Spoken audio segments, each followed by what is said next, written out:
Hello. Hello. Hello. Let me turn something for you. Here we go. Hee. Hello. Hello. I hope everyone's well.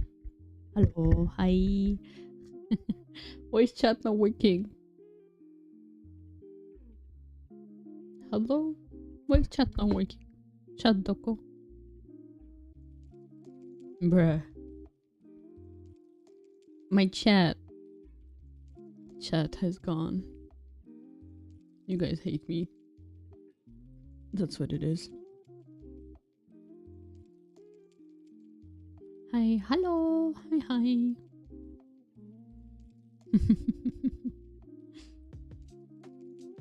It's okay.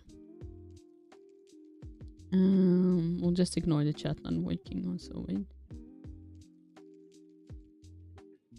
Here. Are you guys ready? We're continuing the story today. Actually, I really one of the sweetest parts, I think. Very sweet part coming up.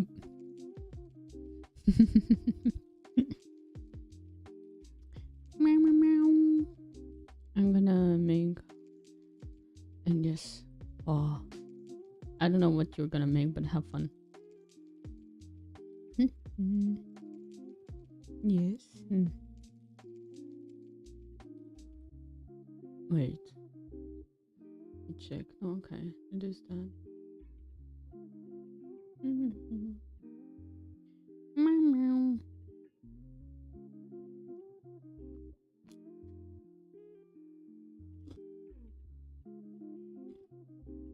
I'm still eating my food.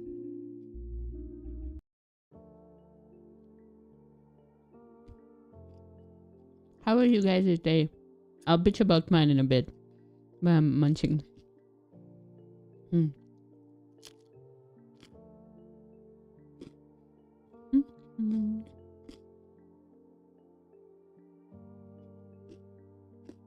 Mine was fine.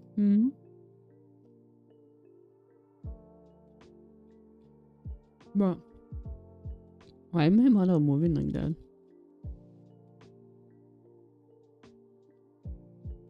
Huh?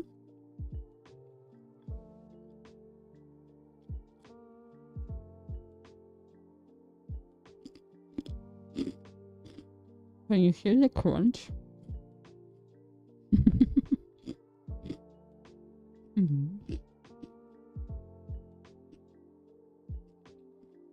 Interesting.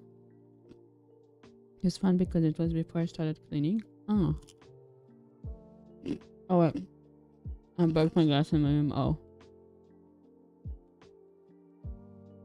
Oh, how was the cleaning? Cleaning is always a mix. Is it good or bad?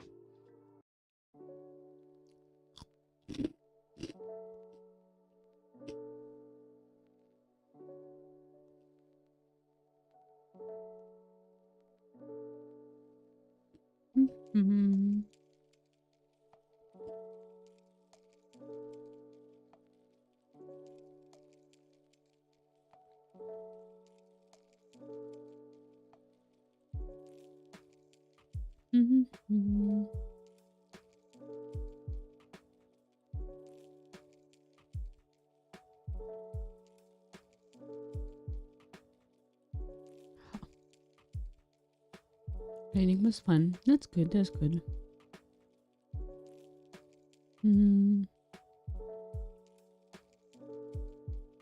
Why? Trying to figure out something with the. Oh wait, we can actually have cool stuff. One sec. Let me see. Oh. We can have little weather. I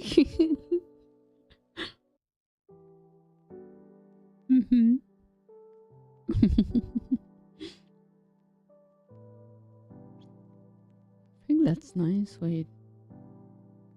Oh, is that snow? I don't want that. I think maybe a bit.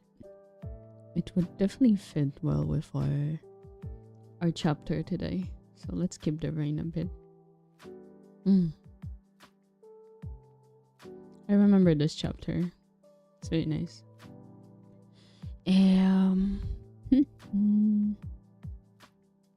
Whoa.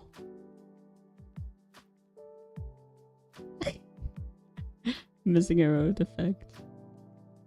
Whoa. Oh. I'm glowy, guys.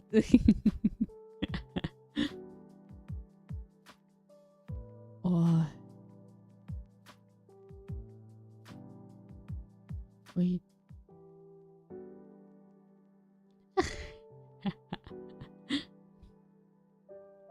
Man, this is fun. I love messing with whatever YouTube Studio has to offer. Always fun. I think this also kind of fits the mood, so I'll keep this one too.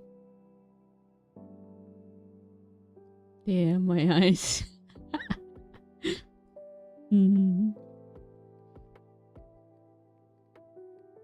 Okay, that's good. Done. No, I can't close it. Okay, I think this is fine. Right? We're ready. I don't have chat on right now, so we'll be fine without chat. I hope. Maybe actually it's because of this. Because I did duplicate this. So it wouldn't make sense. Hello, hi spider.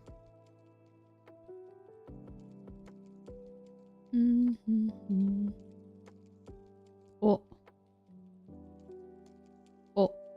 I don't know what happened, but what is this? What does it say? I can't read. It's so tiny on my screen. Oh, I think it just says, yeah, I think it's saying spiders. It's showing us spiders things. Wait, if chat, let me see if I can add it to the shorts. If not, then just shorts will not have it. Browser.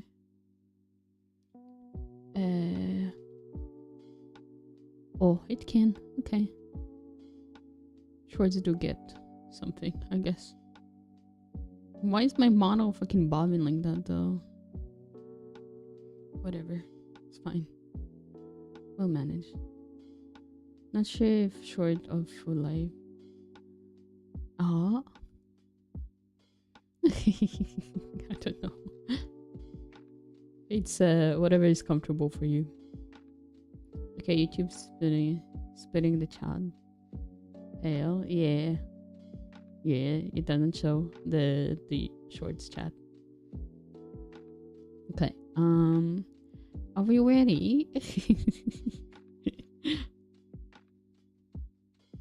You guys ready? Whoa.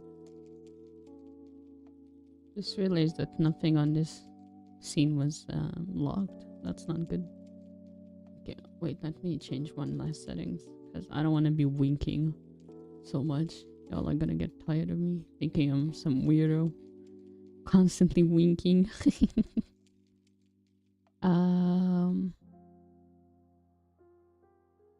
Here. Okay, are we ready? Did you guys got your tea? Oh wait, before let's do a bit yapping instead of, in case someone like wants to join. I know I started a bit later. Started the morning by troubleshooting Arduino for about 2 hours.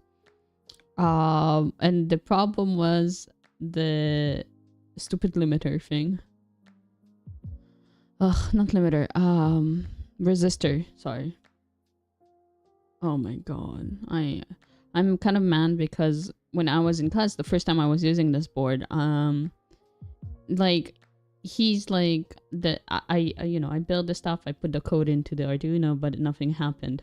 So I asked him, the mentor, the teacher, to come over, and he tried to figure it out too, and then he's like, oh, maybe it's your board.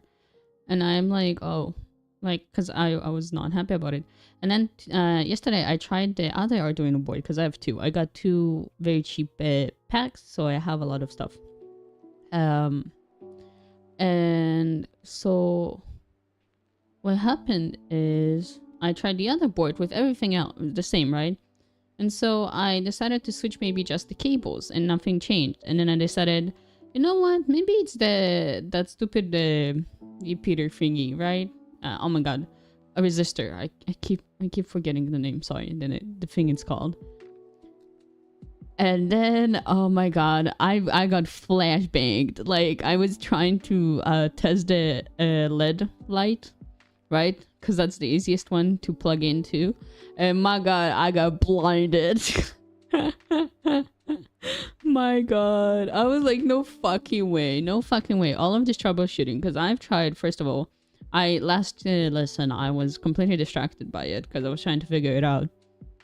And then, it worked so smoothly, man. Like, I can't believe only that thing was just causing so much problem. And the thing is, so I called him to help, and I'm like, he's trying to like bash his hand against it, like trying to understand what's wrong. And then I'm like, oh yeah, I used this. I showed him which fucking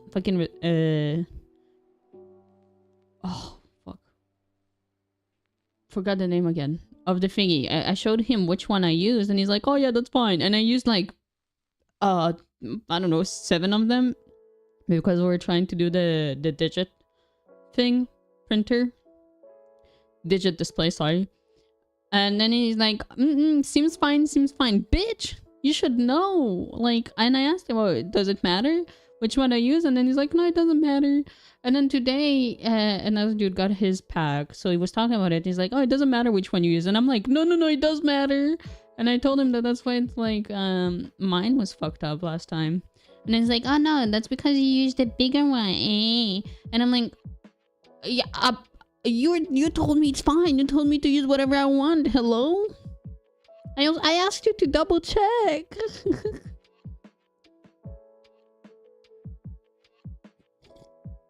Yes, thank you for the 7 segments display marks. Maybe you need those glasses, because no it all. Would have thought that way either way. And then I got there late, and it's funny because I literally got in the middle of class. And they were talking about buttons. And then the pack that I do take with me is the smaller one, because I have a much bigger one. And then I was panicking. I was like, oh shit, do I not have the part that he is working on? And then apparently, instead of having just a big ass button, I just have 5 small ones, which, you know, good or bad, you decide. But I think I have it in the bigger package. I have a bigger button regardless. But it's so funny because I see like this, you know, on his presentation, this like button. And then I find like such a tiny little shit. Like... But I have my glasses. I mean, like I said, using the... No, I don't have one, first of all. And second of all, it was written. It was written on them. But to my teacher, it didn't matter. And then the rest of the class went fine. We had math. We were starting to get into very anxiety-inducing math problems. Like, and the problem is to, by the way, same teacher, right? He teaches us a lot of subjects. He gave us complicated math question yesterday, and then he solved it today. But the problem is that he solves it so fast. So while I'm trying to like solve things on my end, right, on my paper, he's like doing it with the class, like talking numbers and blah blah blah, and then I get confused. And he does it so fast, and then he's like, "Do you guys understand? You guys understand?" And I understand what you did, but give us time to also solve it ourselves. I guess like today it was no, well, he does have other classes after us, so maybe that's why. But Like, if you're giving time to practice, which today he decided to do for practice instead of moving on with the other subject or topic, give us time to solve it, because he would put down the question and that's it. Like, start solving it immediately. When I learned about those in school, they told us to be careful with the resistors. No, he loves the resistors. He loves them so much. He always tells us to use them. Like, in the 7-digit one, he pretty much wanted us to use around 7 resistors when you could pretty much create a circuit with just one, which is what I prefer. I prefer to just have one resistor at the end. So, but if your teacher did not start with everything is a resistor, then no, he did. It did start. He did tell us he loves using them. He's always reminding us that it's very important to use them. That's not what I'm saying. I'm saying is that he said that it doesn't matter which resistor I picked, and then also proceeded to test my build and not manage to find the problem, which was just this one resistor. Well, not just this one. I used the same type of resistor for all of the build, but he should have known, or at least asked, what resistor did you use? Because he started to like blame it on the board and stuff, instead of, again, realizing what the mistake was. That's what he's there for. And I asked him as he was checking it out, I told him, hey, this is the one I picked, and he's like, oh, that's fine, bruh.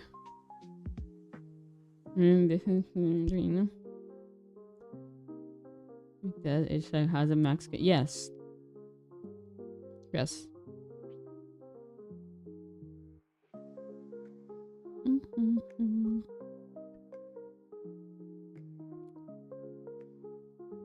Well, difference per Arduino is not... I mean, it's accurate, you know. It depends on what you're telling others to build. But if it's just for you, or like the most basic stuff, it will work. Unless your Arduino is fucked.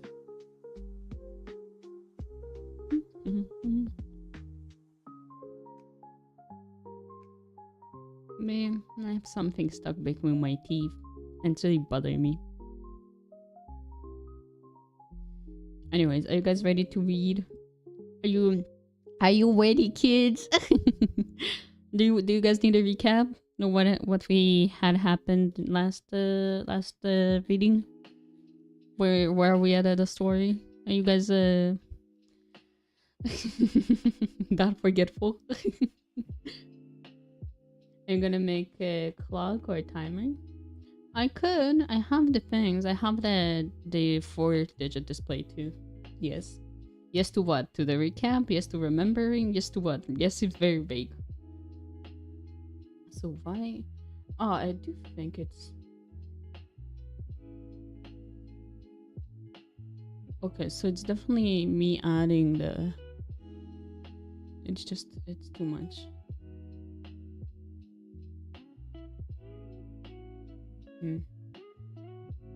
Mama. Last time in the following. Okay, so last time what happened is that we started the story. We have our characters, Soul and Bill. I'm not gonna recap everything because you can just go and listen, I guess. But yeah, so right now we were about to go to... No, wait, actually we went to town, and Bill, which is the prince, has not slept well, and he has been pretty much hanging on there for the whole trip to town. And there has been a last minute change to the plan, and they've decided to go somewhere. It's somewhere that Soul has decided to invite him pretty much to. The place that he has never been in. And she has never showed him. I think that's a good enough.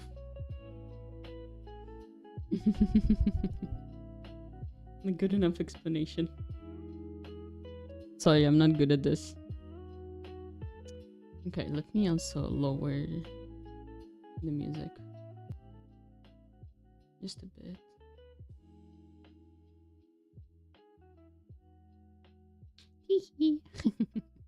Wait, let me see. Maybe.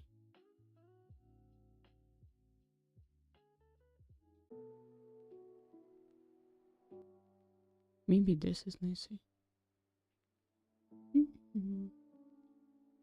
There, it's fine. Yeah, okay. Are we ready? We're starting chapter 5. Okay. Oh my god, I need to get in the mindset, the headspace. I'll also be probably taking breaks to drink some tea. So don't mind those, I guess.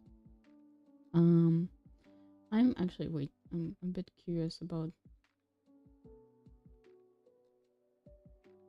the chat because why the fuck is it not refreshing now? Okay. I don't know why it's not. It's not. It's not. Whatever. You know what? Whatever. It's fine. It's fine. God, don't stress too much. We're having fun. Okay. It's hard for you. It's easy for you to say, I mean. You're not the one reading. Okay.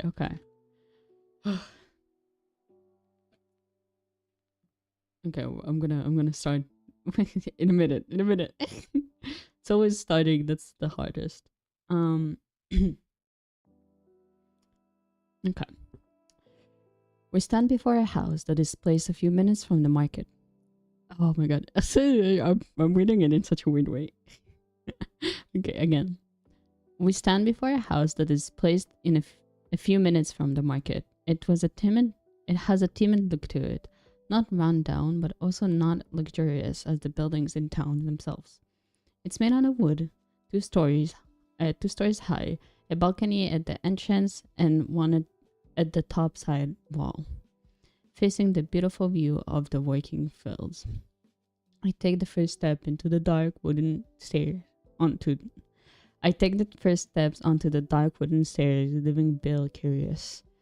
What is this place? He asks, his voice laced with curiosity and a hint of weariness. I glance back at him, tightening my hold on his hand as I led the way. You'll see, I reply in a tone light but filled with warmth. We ascend the dark wooden stairs, their gentle cracks accompanying our steps. Reaching the door, I dig into my pocket, retrieving the familiar key. The lock clicks softly, and as I push the door open, we're met by the glow of a warm light spilling from inside. The scent of wood and fate. Oh my god. The scent of wood and faint spices linger in the air, comforting and inviting. A sharp, excited voice breaks in the stillness. Guys, she's here! Sue is here! Before I can react, the sound of small, rushing footsteps fills the house. In seconds, a wave of 7 children comes barreling towards us, their joyous cries echoing through the space. I kneel instinctively,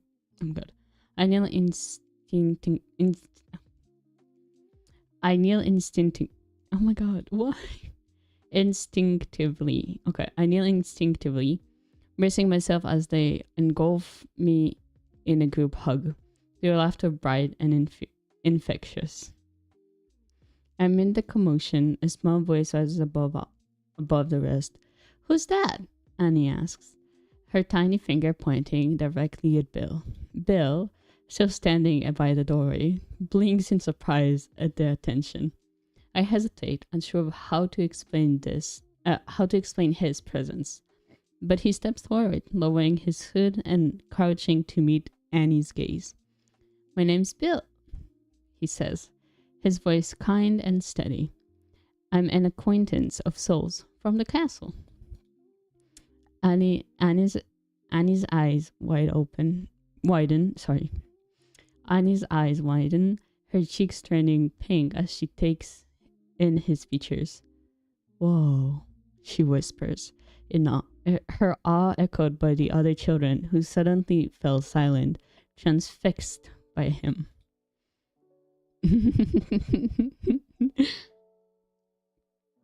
That silence doesn't last long. Whoa, Sue, he's so handsome! Leora shouts. Her excitement, oh my god. Her excitement causing me to wince as she practically yells into my ear. Before I can recover, the children swarm Bill, demanding attention. Do what you did to Annie, one cries. And Bill, wait, huh? Hey, wait. I'm confused. Wait.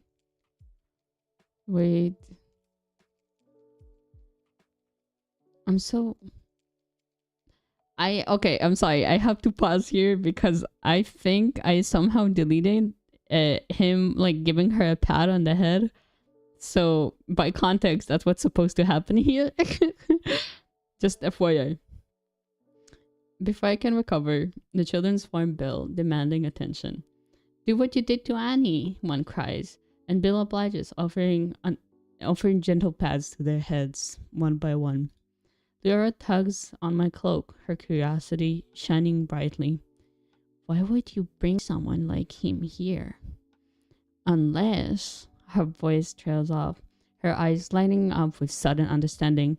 She gasps dramatically. No way! What? Leora, no! I stammered, but it was too late. She takes a deep breath and begins to chant. Sue and Bill sitting a tree. Before she can finish, I grab her, clapping a hand over her mouth. That's enough out of you, I mutter, mortified. She wiggles free, running into the living room, her chant growing louder as the other children gleefully join in. Their teasing filling the house. I pull my cloak over my face, hoping to hide my burning cheeks. Bill's soft laugh reaches my ears, and I feel his hand gently lowering the hood. His expression is amused, his eyes sparkling as he studies my face. They're quite the welcoming community, he says. His tone teasing but warm. They're impossible. I mumble, my voice muffled by my embarrassment. So what are you to each other? So what are you to each other? Annie asks suddenly, her small hand tugging at Bill's shoulder. Bill turns to her, his expression softening. It's a secret for now, he says gently. Her face lights up as she nods quick. Oh my god. Her face lights up as she nods quickly, placing a finger over her lips. Shh, she whispers. Conspiratorially. Okay, she whispers conspiratorially before grinning. I'm Annie. Pleasure to meet you, young lady. Bill replies with a smile, patting her head. She giggles before running off to join the other kids, her laughter trailing behind her. Stop, Marks. Why are you making fun of her?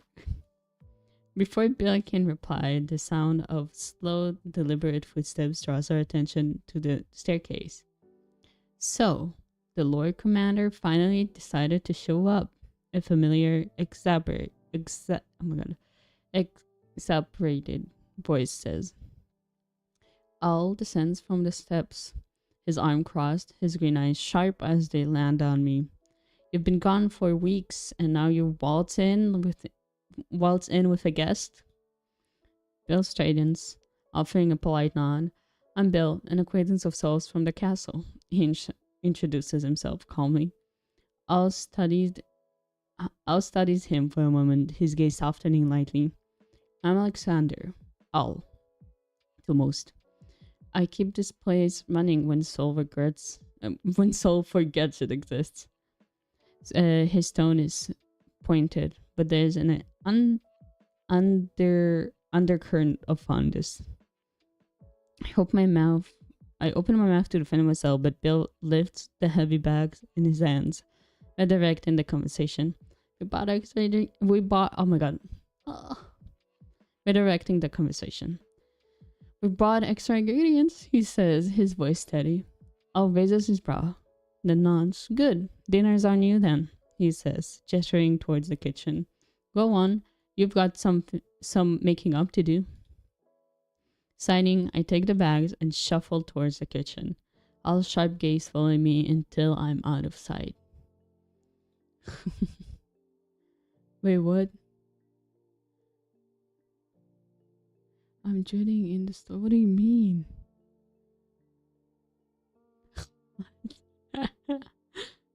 You're confusing me, Marks. I'm in the middle of reading and you're confusing me.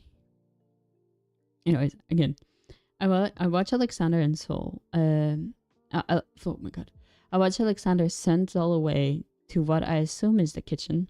She walks away with her head lowered, looking like a child who's been scolded by their parents. Alexander sighs and turns his gaze toward me, his eyes thoughtful. Would you like to rest?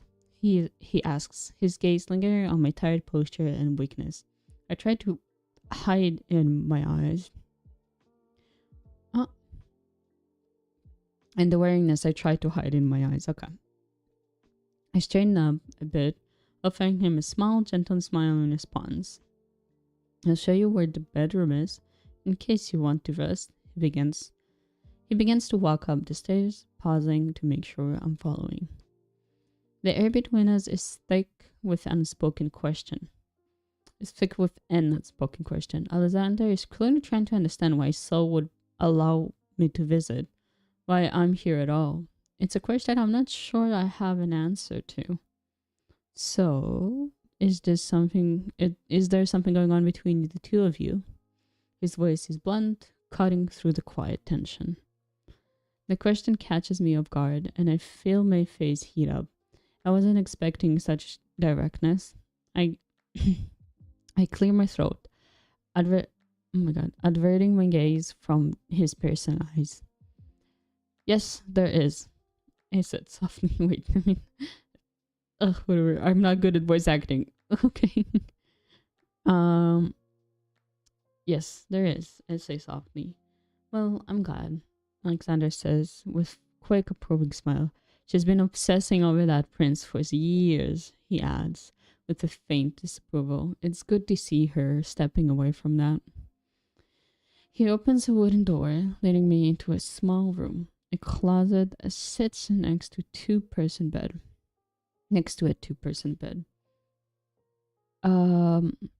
Leaving little space for anything else. There's just enough room between the door and the bed for it to open comfortably. It's not much compared to what you're used to in the castle, Alexander says with a light chuckle, but it should be enough for you to rest, if you'd like. He closes the door behind him and walks down the hall, his voice softening. I do apologize for the mess, he says, picking up scattered toys and plushes from the floor. I wasn't expecting guests today. I offered to help, but not wanting to be rude or unhelpful. He hands me a wooden box to place the toys into, and together we tidy up the hallway. After a moment, Alexander heads towards the balcony, and I follow, my eyes scanning the cozy but modest space around us. Do you not like the prince? I asked. Oh my god, sorry. Do you not like the prince? I asked him as we step into the balcony, the cold breeze helping clear my mind for a moment. I don't have any personal problems with him, he says, leaning on the railing, but seeing how much she liked him, I could never get her to stop once she started. A small patronizing laugh escaped him. But she's taking the right step here. It turns his back to the view, looking up at the cloudy gray sky. She will not get hurt, he adds, his gaze full of worry. He truly just wants the best for her. I will do my absolute best to make sure she never hurts. I tried to comfort him, though it seems it only humored him. I hope so. She's a stubborn one, though, so be careful, he says, placing a hand on my shoulder. He sighs. Then stand up and heads back inside. I promise I will never hurt you, I vow to myself, determined to never let her out of my sight again. We passed we passed by what we passed by what seems to be the kids' room, filled with neatly made single beds. Each bed has a nightstand and a lamp next to it. I noticed a little oh my god. I noticed a little boy sitting on the one closest to the window, gazing out into the gray view. Lost in thought, he didn't come to greet Saul. I think lost in deep. Oh, why is it worded like that? I think lost deep in his imagination. Supper is ready. Saul's loud voice echoes through the house. The boy jolts, suddenly snapping out of his reverie. He seems surprised, but his movement becomes much more lively. He turns away from the window and spots me in the doorframe, becoming shy as soon as he noticed me. It's okay, I say with a gentle smile. I promise I'm not going to hurt you. I kneel down, hoping to appear welcoming. He hesitates, clutching the bed frame as if unsure. Doubt still lingers in his eyes. He takes a few more moments to decide if I'm trustworthy and then slowly comes towards me. I noticed his leg wrapped in bandages, probably from a strain. Would it be okay if I helped you down? I asked as he wobbled towards me. He looks me in the eyes, a mixture of happiness and embarrassment shimmering through. He nods and reaches his arms around my neck, and I gently lift him up. My name is Theron. Man, is that... Oh, wait, let me check.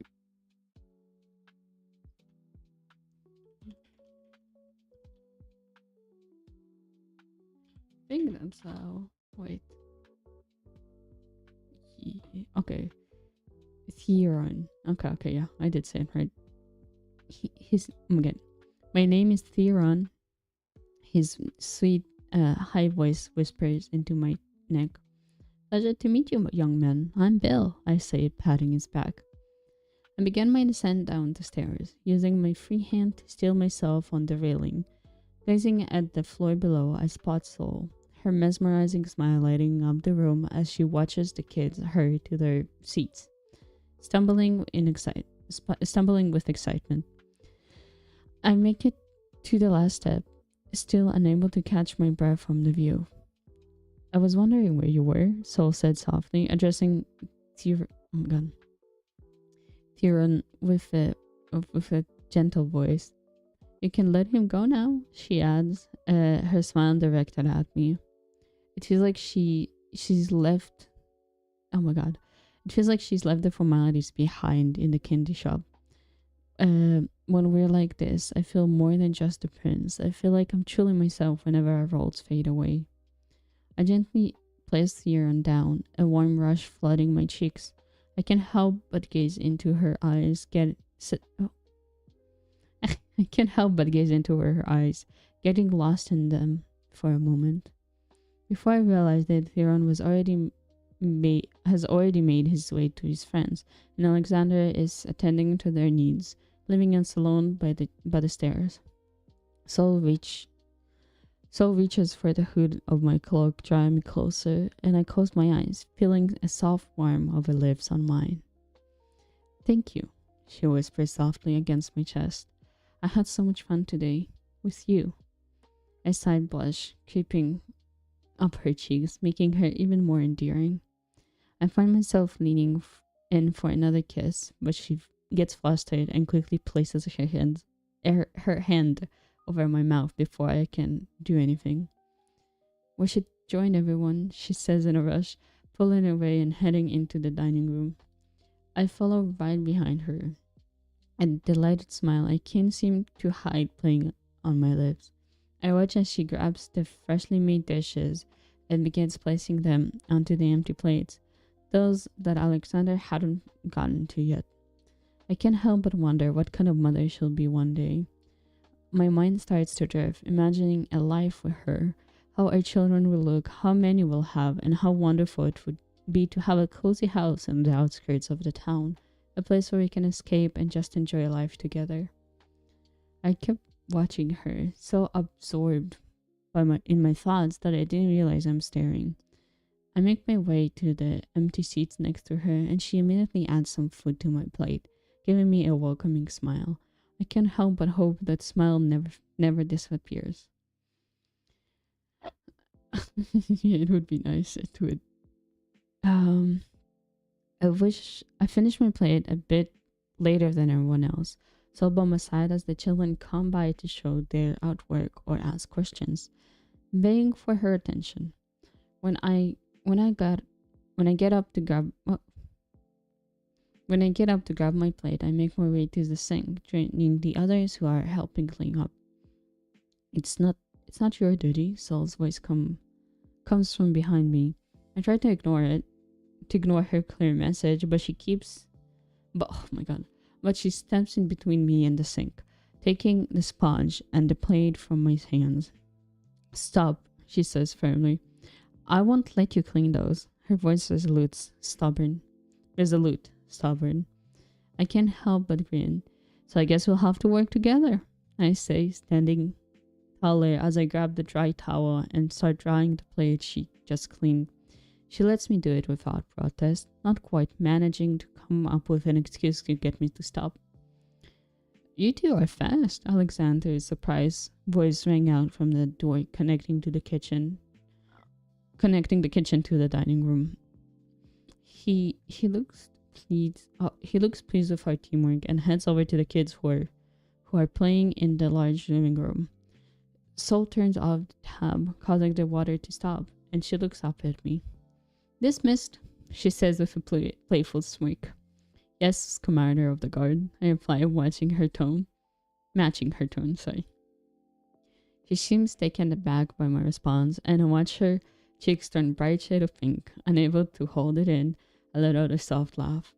She pushes me away, making room for herself to escape to the living room with the rest of the kids. I enter to find a total of 8 kids entertaining themselves. Some are reading books, others are drawing, and a few are playing pretend. With Alexander assisting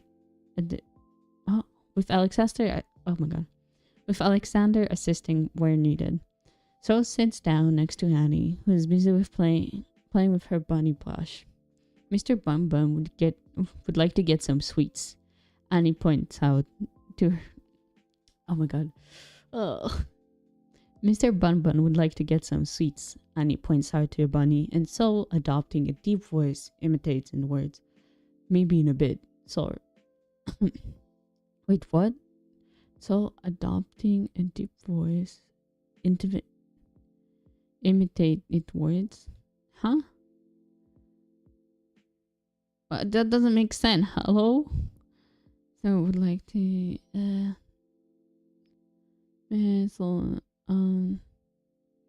okay, something messed up in there. Something messed up. Something's messed up in there. I don't know. I'll have to, again. Those are the early chapters, bad chapters. They didn't rework. Please have mercy. Maybe in a bit, Saul replies gently. I'll need to go get some before the shop closes. The mention of sweets lined up the room, and the kids began eagerly requesting candy. Maybe we can have them now, I said, sitting down next to Sol. Annie crawls into my lap, her bunny in tow, eyes wide with hope. Do you have any, Bill? She asks in Mr. Bunny's voice. Oh, okay. Do you have any, Bill? She asks in Mr. Bunny's voice. I summoned the bag of candy we bought earlier today, and the kids erupt into excitement, each requesting some. Now, Sol says, adopting a parental tone. Make a line and be respectful, she says, pointing a finger at the air. And please don't take too much. Her tone holds a note of worry, perhaps to ensure I still get to enjoy some of the treats I was excited to try. I nod in agreement, supporting her efforts to manage the chaos. The kids line up as she instructed, each taking only 1 or 2 pieces of candy that catch their eyes. I hold the bag firmly, careful to make sure no one takes the cookies from the box. As time passes, the kids start to grow tired. And if I'm honest, I'm beginning to feel the need of rest myself. Ugh. Alexander and Sol, with quiet efficiency, began collecting the children who were falling asleep. They gave gentle instructions to the others to prepare for bed. It takes a few minutes, but they manage to get each child tucked into their bed, offering their last bit of assistance before the house quiets down for the night. Bill, a faint voice, Bill, a faint, worried voice, stirs me awake. I blink, finding Sol kneeling over me, her face full of concern. "We'll stay here for the night," I mumble, trying to find the energy to speak. She gently helps me stand, but my body feels heavier than usual, and I lean on her more than I want to admit. With quiet care, she guides me upstairs, my strength completely drained. I feel the weight of exhaustion settling deeper as she opens the door to the room Alexander has showed me earlier. She leads me to the bed and helps me sit down, but the cloth feels suffocating, too tight against my skin. "Take it off," she said softly, her voice warm and reassuring as she pulls the cloak from my shoulders. "Oh, I'll take it off, sorry. I'll take it off," she says softly, her voice warm and reassuring as she pulls the cloak from my shoulder. I lean my head against her stomach, doing my best to stay awake just a little longer, but the weight of sleep is too much to fight. "Stay," I manage to whisper when I feel her attempt to move away. She sighs gently, and I close my eyes for the last time, her warmth pressing against my back. I turn in her embrace, pulling her close. I turn in her embrace, pulling her close, and she uses her magic to envelop us, the cool air becoming comforting and still. For the first time in years, I finally get to rest with her safely between my arms, the world fading into peace. Oh, my god. That's the end of the chapter. Oh, reading is hard, man. It's so hard. Need my moisturizing water.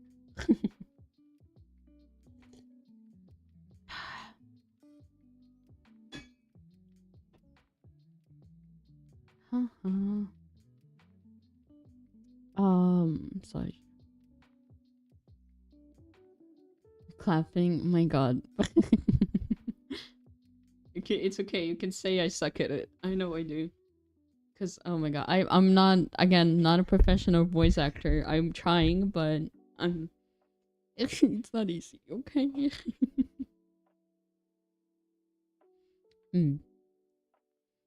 Ugh. Plus reading. My weakness, my greatest weakness. Bruh. You're doing well. Thank you, Marks. Ah. Oh. Man. Next chapter. Oh, next chapter is a bit ominous too. I think. Wait. Okay. Hehe. Last time we did like 4 chapters, right? So maybe either 4 or 3, because the chapters are pretty long, honestly. That's on me. I'm the one responsible for them being long.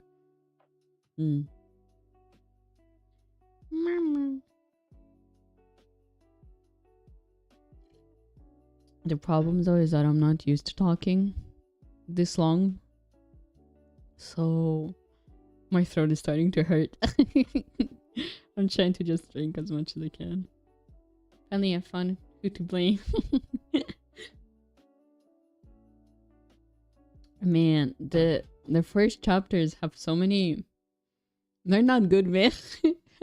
I don't remember them being this bad. Damn.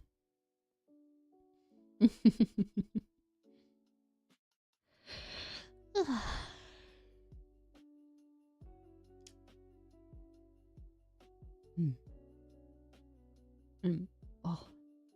Maybe we'll do 2 chapters. I don't wanna. First of all, I don't wanna ruin my voice. Right? We still have we have art stream tomorrow, and then we have our fun little event. And we oh no, maybe I'll want to dedicate some time to do some assignments. I have assignments I need to at least start doing. And it's not bad, just small writing mistakes. Oh well, okay. Compared to the future chapters, I'll say I definitely feel like there's a change. I mean, again, you can argue, oh well, you stupid. Of course, there's change. You've been doing this for like a year now. You improved, but yeah, I'm so used to the old style, like current style of chapters. I mean, who knows? Maybe in a year or so, I'll be making fun of the chapters I've written today. Maybe, huh? And knowing myself, that's a possibility.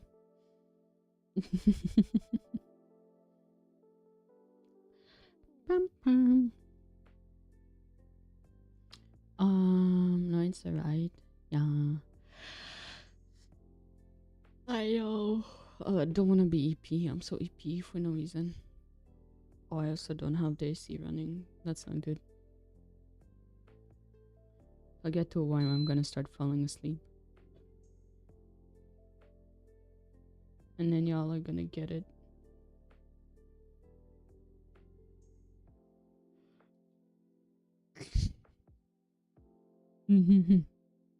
Okay, let's start the other chapter.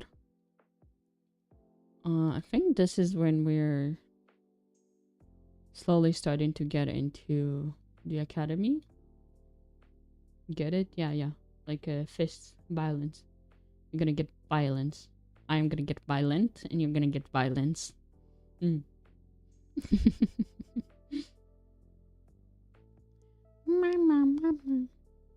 Okay. Ready? Wait. That was a big yawn. Sorry. Okay. Let me put chat over here. Don't do it. Hands in the air, bitch. Okay. Ready? Okay. I like to find Soul still nestled in my arms. Her hair, though tousled, remains soft to the touch. I move cautiously, striving to disturb her slumber as little as possible. The dim light filtering through the window indicates that it is likely still dawn. Unable to resist, I shift slightly, drawing her closer to me. She appears so sincere, so serene, so beautiful in its peaceful state. I close my eyes, my thoughts consumed by her. At some point, I found myself awake once more, the light outside now brighter, signaling the first crack of dawn. Soul remains asleep in my arms, her head nestled against my chest. I cannot help but smile as I watch her. Time passes quietly as I observed her calm, untroubled rest until she stirs, gradually waking. Her eyes met mine, wondering in surprise, and her face flushes with color. In a swift motion, she pulls away, standing beside the beds and bowing respectfully. I beg your pardon, your highness. I should have risen before you, she says, barely getting time to fully awaken. There is no need for apologies.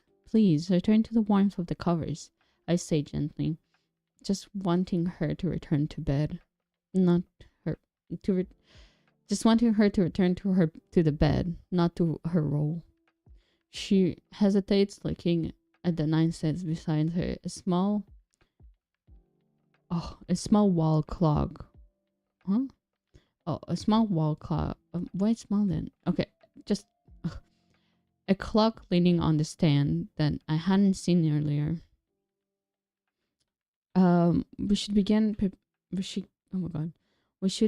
begin preparing for a return to the castle before your usual breakfast, she said, her tone formal despite omitting my title. I let myself fall back into bed. Oh my god. I let myself fall back into the bed, uh, unwilling to return to my gilded cage, to the burdens of my formal station.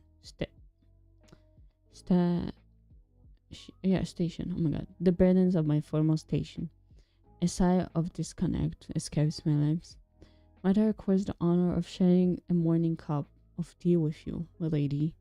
I opposed as I stood up, my tone carrying both formality and sincerity. Perhaps accompanied by those I gestured. Oh my god. Perhaps accompanied by those I gestured towards the familiar box from yesterday. Though not freshly baked, the treats within still appear delightful. Her expression shifted subtly. The formality of my lady catches her off guard. Embarrassment mingles with confusion on her just awoken face. A faint pink a faint pink hue rising to its cheeks.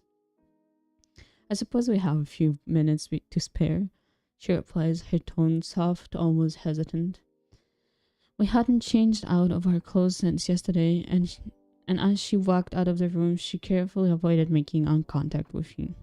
A part of me couldn't help but feel a pang of frustration. For the first time in years, I had awoken beside her, and yet in the very next moment, I was reminded of my title, my throne, and all that came with it. The weight of my status was thrown at me like a cold, sharp reminder, just as I was beginning to savor a more personal moment with her. I make my way downstairs as quietly as I can, mindful not to disturb Alexander or any of the children. It's still early, too early for them to begin their day. Entering the dining room, I carry the box of her favorite cookies and the cloak she helped me with yesterday. I hope you're not too upset with me, she says, her voice soft and low. She places a silver teaspoon on the table, its polished surface gleaming softly in the early morning light. The teapot is elegant with delicate engravings of swirling vines and flowers, intricate enough to make it seem almost like a work of art. A faint warmth radiates from it, and as she lifts the lid, the rich, earthy aroma of black tea fills the air, mingling with a subtle hint of honey. Oh, reading is difficult.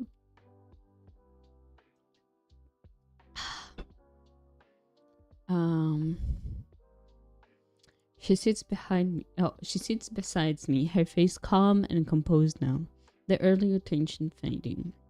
It's a habit you can't control.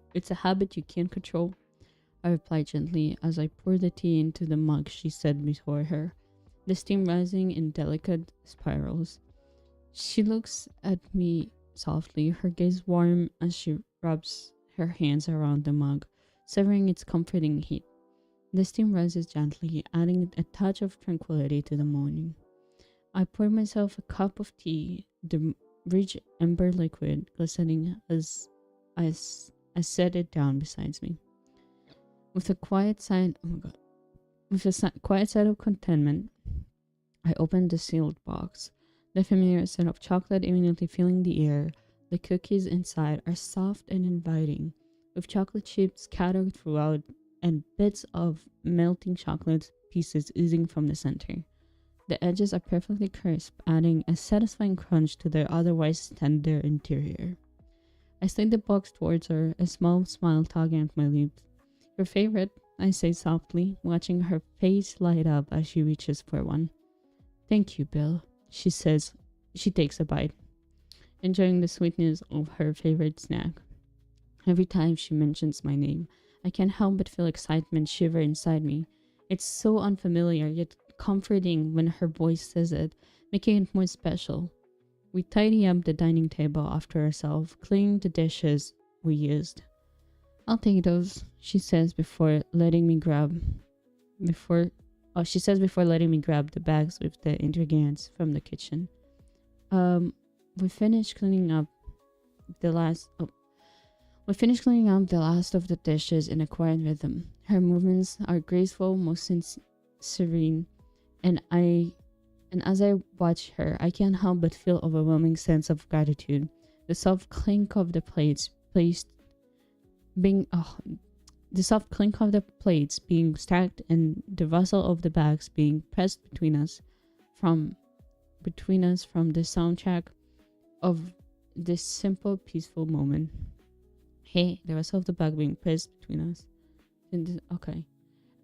She smiled at me briefly before turning to leave the room, a hint of blush coloring her cheeks from the small, shared intimacy of the morning. I followed closely behind her, the weight of my thoughts heavy in a quiet afterglow. Howdy, hi. Sorry, in the middle of a chapter, we're reading now. Yeah. Hello. Just needed to stop just to say hi. But I'm gonna continue now, so just take it as I'm not replying to you from now on. So as we make our way towards the castle, the soft warmth of the moment clings to me, and I can't help but wish time could pause here, in this sweet quiet corner of our day. But as always, the calls and the responsibilities we cannot escape await us. We make it back to the gates, the morning patrol already standing guard. She passes them with a subtle nod, greeting them with a slight bow. Her way of showing appreciation even though she's their commander. Remember me, huh? I think I saw you. I think you were in chat yesterday. I'm not sure. Sorry. Okay. Even though she's their commander, but something about her demeanor shifts as we approach the castle. Oh my god. Something about her demeanor shifts as we approach the castle walls. She quickens her pace, rushing inside as if driven by some unspoken urgency. The tension in the air is palpable, and I find myself reaching for her, asking what's wrong. But she dismisses me with She dismisses me with a wave and a few hurried words. Her focus already on her duties. Before she disappears into the castle, she makes sure to tell me, her voice firm yet distant. We will not cross paths for the next few days, Your Majesty. She says, her voice firm and cold. I have matters to attend to, and you will not see me. And you will not see me again for some time. The finality of her words landed like a weight on my chest, and in an instant, it felt as though the connection we shared this morning has evaporated. I can't help but think back to the way we had. I can't help but think back to the day we had shared yesterday. The laughter, the stolen moments, the feeling of being able to breathe outside the constraints. Of being able to breathe outside of the constraints of our roles. It was the kind of day I could never have imagined would have. I could never have imagined would come to an end, let alone leave me standing here, alone and abandoned beneath the grand colonnade. We shared something real, a quiet moment where it was just the two of us, and it felt like the world had paused. But now that feeling seems an afterlife away, and I can't shake the sense of loss that lingers in the air. Her hurried departure leaves me standing in silence, the warmth of yesterday's connection slipping through my fingers like sand. I'm left to face the cold reality that the time we shared was fleeting, and my expectations for the days ahead, where our paths won't cross, as she promised, are already dimming. I focus my efforts in the upcoming studies at the Arcane Vanguard Academy, merely 3 days ahead of me. keeping me hopeful that she will be able to be by my side for the first day. I found myself I found myself chained to my chambers, living only for meals with my father ever so often. I go over the books she bought at the bookstore. I can't help but feel the sadness as I realize that more time has passed since. Can't help but feel sadness as I realize more time has passed since that moment. I miss her presence. It's unbearable for me. I glance out of the window of my room, looking at the gardens, hoping to see her pass by as she sometimes does while taking care of the castle and ensuring its safety. But she never shows. It feels as though she has disappeared entirely since she hurried away from me. She had canceled our usual morning training sessions, leaving me to face the text she once bought me, now feeling like a heavy burden. I am left in confusion. Only to wait again for the moment when I finally get to have her by my side. Tomorrow, I'm certain of it. Tomorrow, she will be there, waiting with our horses, prepared for the journey to the academy. I'll wait restlessly for the night, longing for sleep to pass quickly so I can wake up and skip the loneliness I've had endured for the past 2 days. Please, just be there. That's all I ask for, I think, as I place the book aside on my nightstand, closing my eyes and hoping for some rest before the grand day, before I begin my journey in the academy. The morning comes, and with it the realization that I need to hurry, to see if she's there, standing, waiting for me like I've been waiting for her. I get up quickly, but I get up quickly, put my royal uniform on. I place the book I left on the nightstand inside my bag, shuffling my way to the door.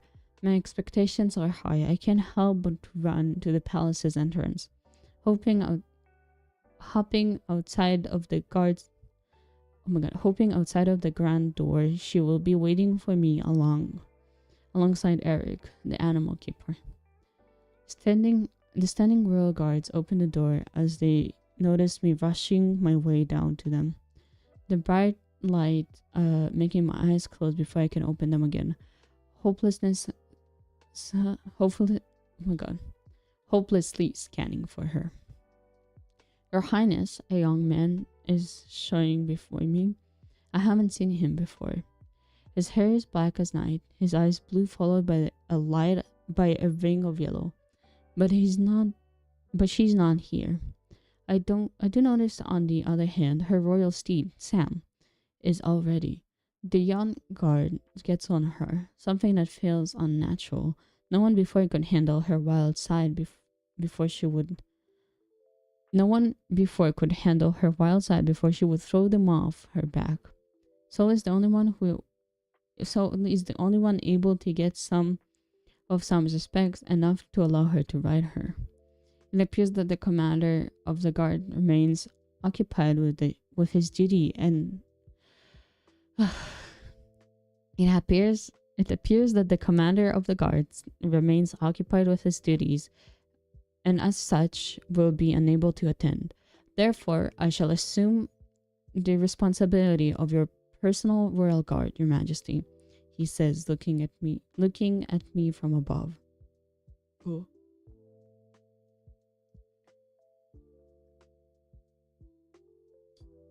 That is not the case. The commander of the guard is, in fact... Oh my god.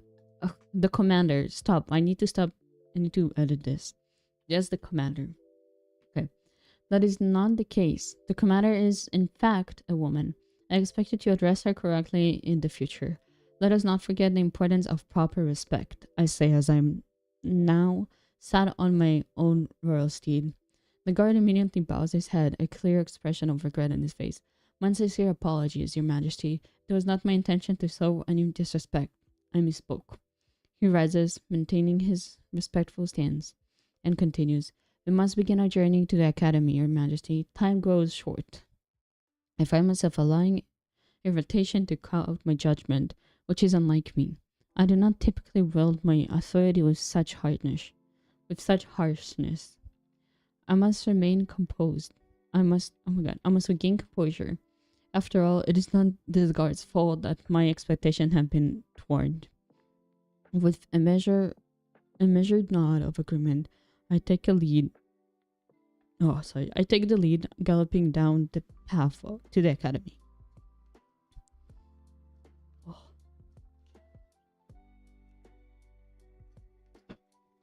After what felt like, um, an interminable ride, the guard, oh my god. The grand edifice of the academy came into view, surrounded by a majestic lake, its serene water reflecting the morning sky, while the verdant greenery stretches as far as the eye could see. I slowed my pace, commanding my mount to move at the more measured gait. While the lone guard, ever delightful, adjusted its speed to match mine. If Sol were here, she would have liked to scoff at this display of opulence. The guard words interrupts my thought. I suddenly oh my god. What is happening with my reading ability? The guards wouldn't interrupt my thought. They certainly oh my god, they certainly take great pleasure in flaunting their wealth, he muttered, though his words were still clearly audible to me. With that, my thoughts shifted, now drawn to the various familiar steps and actions unfolding before me. Patterns I recognized but could not yet fully confirm. We passed through the grand metal gates, the academy's symbol and name proudly displays atop of them. Our trusted steeds, now calm, stood still as we dismounted, collecting our bags before us.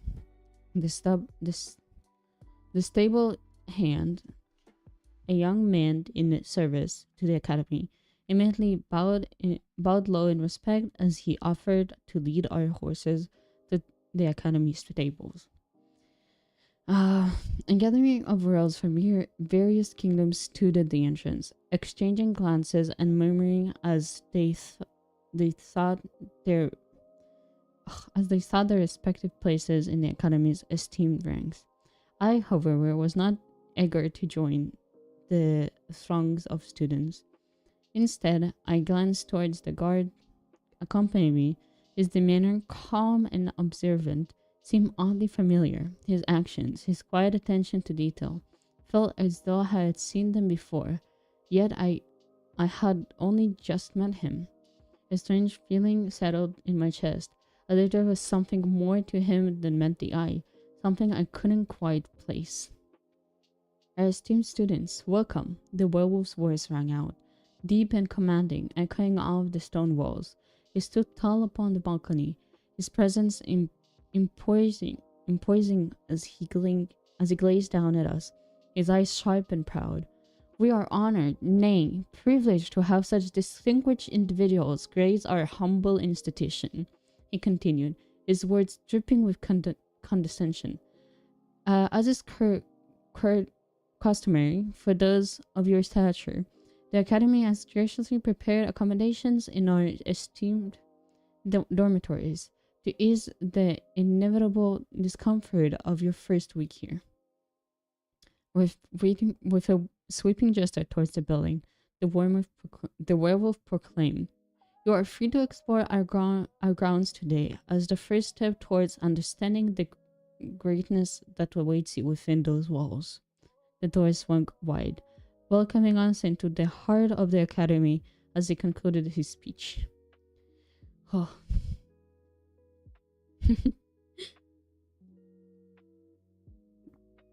Ugh. My ex is angry. Sorry, I almost choked on my tea. Once the crowd dispersed,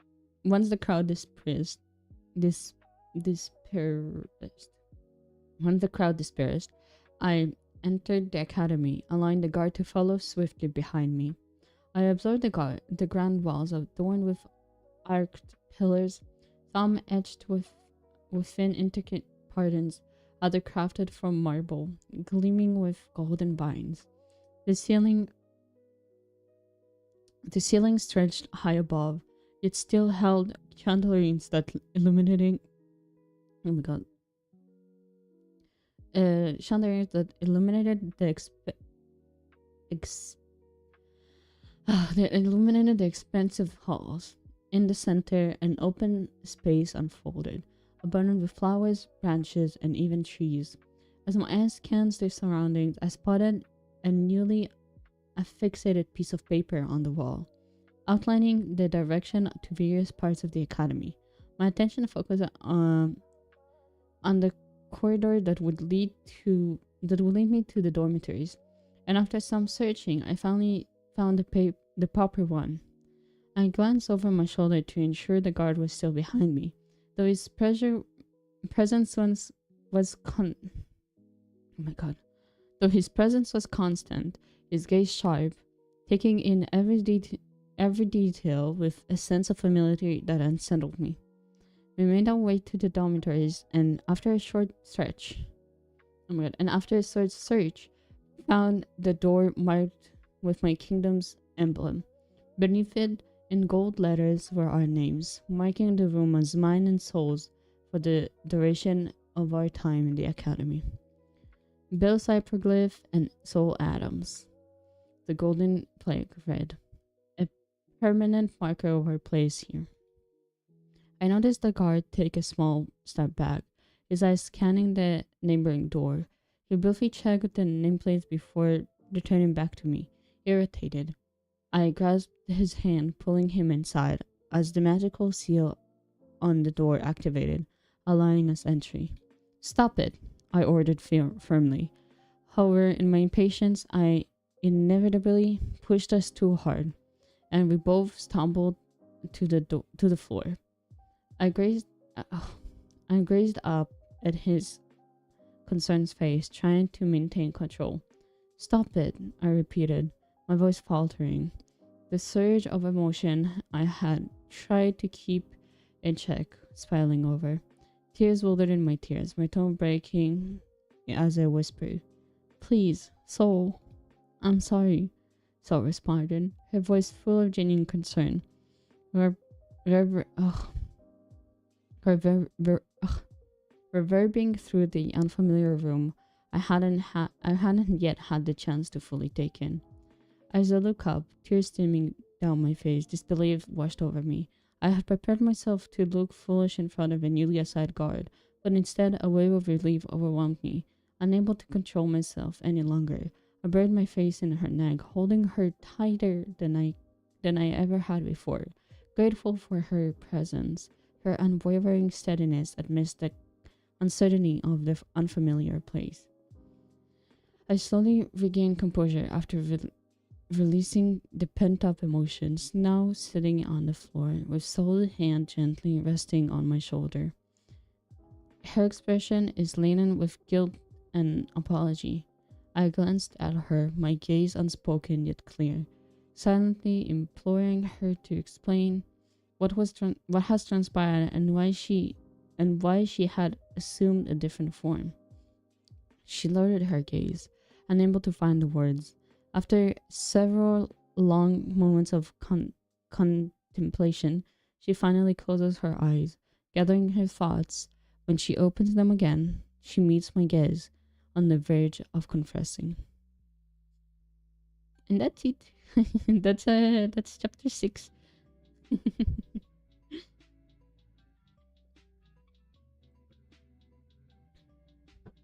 Oh wait, I was in your chat a couple of weeks ago, and you also showed me your character art for your book. Oh, and then I said that I would drop in your chat again, but I didn't get the chance to drop in your chat. Oh, still not sure where she went. Oh, how many chapters do you have written so far? Let's check. One sec. Let me open the current document with the new chapters.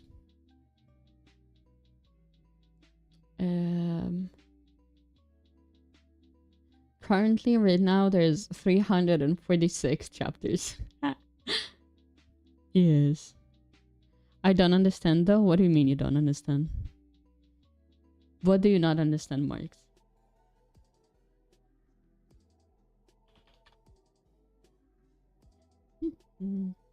How are there no hot-headed princesses? What do you mean no hot-headed princess? Princess? Huh? Hot-headed princess? This word is confusing now. Princess says prince plural plural prince. That is the word. Hot-headed gets angry and say, how are there no hot-headed princes? Yeah, there are. You just don't get to see them. There's a lot of characters that I don't really talk of. Because then I'll just keep getting sidetracked. So I think you'll meet some eventually. Like my man, and with this guy being so condescending and no one punches him. Who is being condescending? Jackson? Are you talking about Jackson? About the werewolf? Is that who you're talking about? Yes. Well, the thing is that he holds power over them right now, right? Because him being head of council, regardless of the wait, what are they? There's the council and then there's above them. I think it's the... Fuck, I forgot the name for it. Fuck. But there's the council and there's the ones above, right? But the council still holds a lot of decisions and they can very easily also fuck someone over.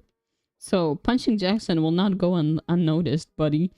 Like, you can suddenly find yourself intentionally, like, be put on the spot until you fail. I mean, they have a kingdom behind them. Yeah. But... okay. So, even if you are coming from a kingdom, right? Royalty and such. Yeah, you have... in most, like, culturally, right? If you're sending your child there, then of course you want your child to be extremely well behaved and blah blah blah. And being hot-headed will first of all not be good reputation, right? Because how that will just show that you can't control your feelings. And as well that if you're going to fail and then again be like, no, they're the problem and stuff like that, but then the academy pulls out the move of, well, you couldn't answer those questions, blah blah blah, and then you know, they do it in a tricky way, right? For example, someone pisses him off, so suddenly he requested that all the teachers would only pay attention to them until like they're gonna start questioning specific things that maybe were mentioned once and never talked of, or like mentioned once and would be explored much later in the studies, again to make them look like this dumb one, like they have chosen to leave out of failure and not out of the fact that they were just I guess abused pretty much. Yeah, but then it would threaten the academy. The academy has a lot of kingdoms backing it up. Again, it's also a political play. So the academy has such a strong holding reputation, I would say, is because a lot of well-respected kingdoms hold it, right? So oh wait. No. Administration, by the way. The administration is above the council. But let's say one kingdom says, oh, they bullied me, and then he goes to the administration and says, well, I was testing their ability to maintain composure at a tough situation, or the situation when someone might look down or pray a reaction, and they have failed the exam. He can very much just bullshit his way out of it. You can't trust what he says, right? And he will manipulate the way like the truth in order to still maintain his position as well as make sure that the other person looks bad. It's a matter of wordplay, I guess. Things can happen, and of course he's not gonna like do something to royalty directly, but he's allowed to be stuck up, let's say. He's allowed to be an arrogant little bitch.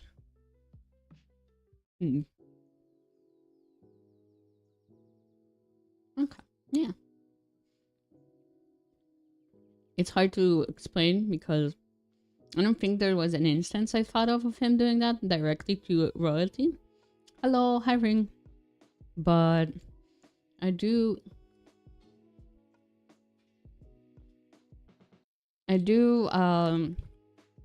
very very bluntly paid him as this arrogant little cunt.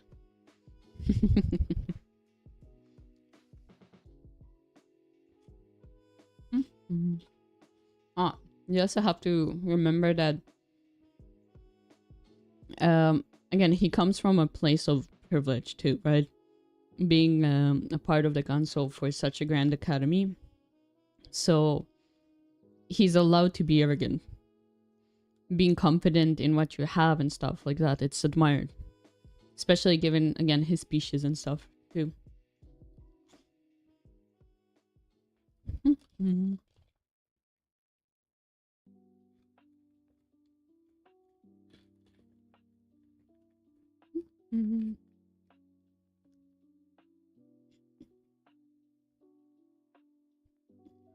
On the server. Nice. How is the Minecraft going?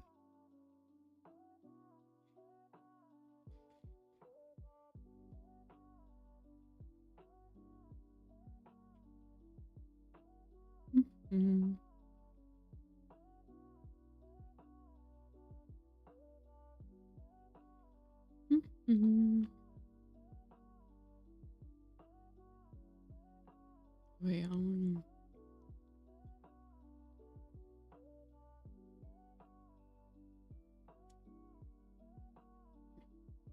damn, think slots. My head hurts. Oh. Did you take medicine for it?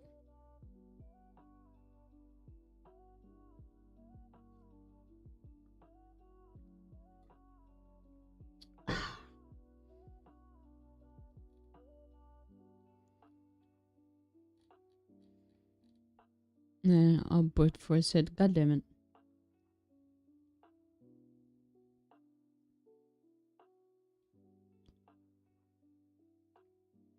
Why are you doing that to yourself, Ring?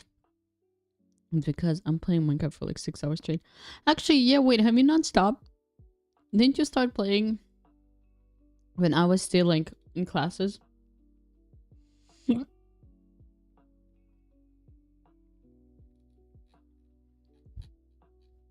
But I have a little question, but it's a spoiler. I didn't stop, damn. Okay, you can send it in DMs, Mike. Send it into DMs. I'll see. I'll ask. Or I'll just answer you in DMs.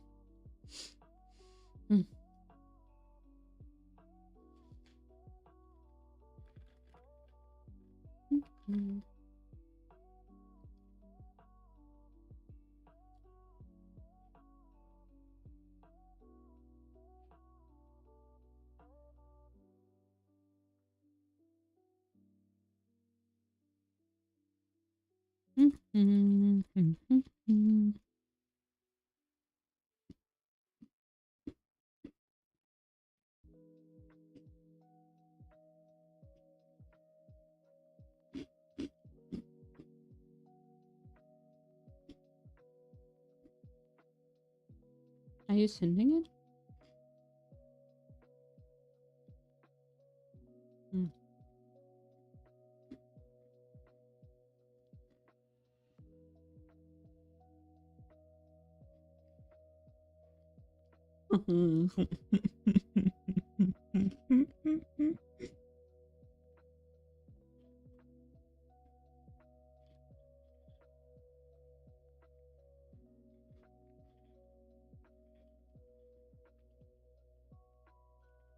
Mm-hmm.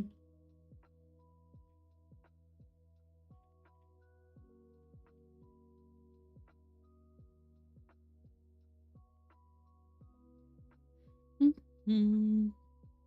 Yeah, I answered you.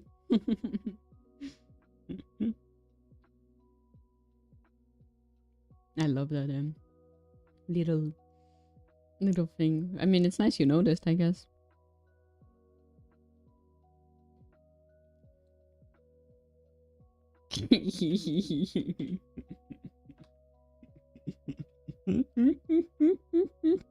Oh, my sweet summer child.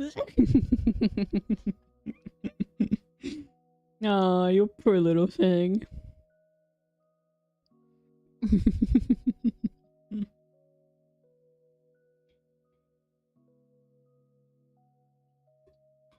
You'll get an answer to that in the future chapters. God damn it. Hmm. Yeah, but I think 2 chapters is enough for me, man. My throat can't handle that. Man. Yes. Yes, Marks. What do you have to say to class?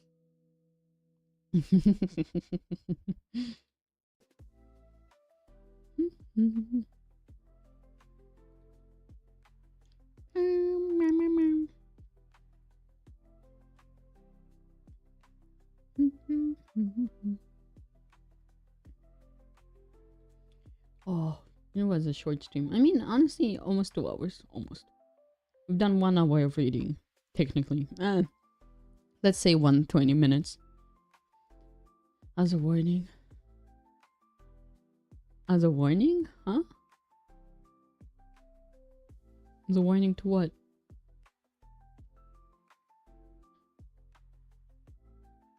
Hey? Men are the warning?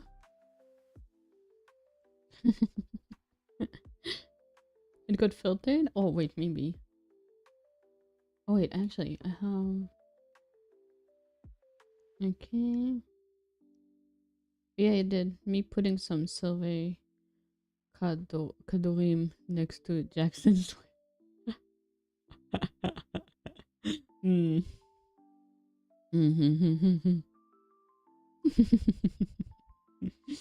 Interesting. Yeah. That's the warning. I see, I see. Interesting. I mean, well deserved. I'm not even gonna argue with that. Well deserved. He deserved that. Would deserve that. Mm-hmm. But yeah. I think it is a good note to end on. Because the next one just has a lot of explanations and feelings and me. Hmm. I should do those maybe. Maybe we'll switch those to Fridays, the readings. Cause man, my mind is worn is worn out, man. So much information has been processed. But yeah, I think it's a good time to end. I think 2 chapters is fine. I think it's enough to gobble them down. Mm. Yay. I'll probably be in VC, maybe do Silk Song on Discord in a bit. But I may also just go to bed and crash. So if I'm not on Discord, that means I went to bed. just a little note there. Oh, alright. Yeah. Sorry, I got your hopes up there. But yeah. You do that. I don't know. Continue doing what you were doing. And see you tomorrow. Tomorrow we're there's some little thumbnails that I made for the character profile pictures of the spirits. Please make sure to look at them. They're in the art channel on the Discord. So comment on them. Make sure you're voting in your preference, I guess. But yeah. Bye bye.